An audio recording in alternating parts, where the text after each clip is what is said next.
noch etwas von Helmut Metzger, der Kilometerzähler.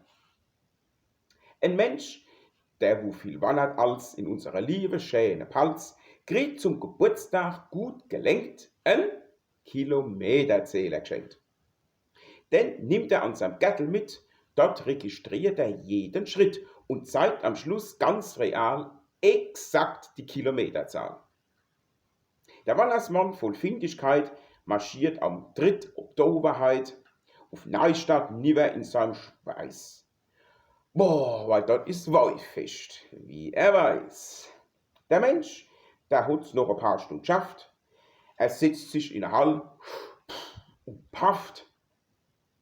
Besteht ein Schoppen noch am anderen, ruht sich aus vom langen Wandern.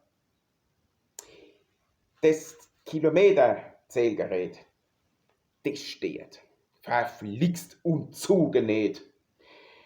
Doch wenn man sitzt auf schmalen Bänken, da bampelt es am Oberschenkel. Drum knippt der gute Mensch klipp, klapp den Kilometerzähler ab. Stellt ihn auf 0, dann kriegst du die Kränk und binden sich ans Handgelenk. Die Zeit vergeht. Das Weihfest läuft. Der Mensch hat sich eine Brotwurst gekauft, trinkt aus, bestellt gewissenhaft, trinkt auch mit seiner Nachbarschaft, ist froh und lustig, fühlt sich wohl und trinkt und noch einmal. Auf einmal ruft er ohne Zieren: Oh, jetzt langt's, ich muss ja auch noch heimmarschieren. Der Mann steigt auf: Oh, da wird er gleich. Versagen dumm jetzt sei bei.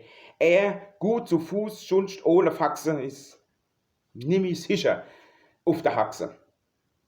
Da fällt sein trieber Blick, sein Schäler, grad auf der Kilometerzähler. Der, wo, wann ich's euch noch recht gedenk, am Handgelenk noch hängt. Und da gewahrt er ohne Schrullen.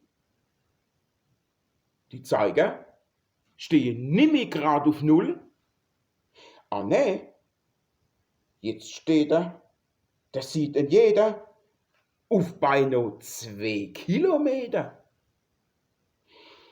Das ist der Weg, den wo versiert sein Arm dabei zum Mundschenk führt. 10 Kilometer erst gelaufen und dann noch 2 Kilometer gesoffen.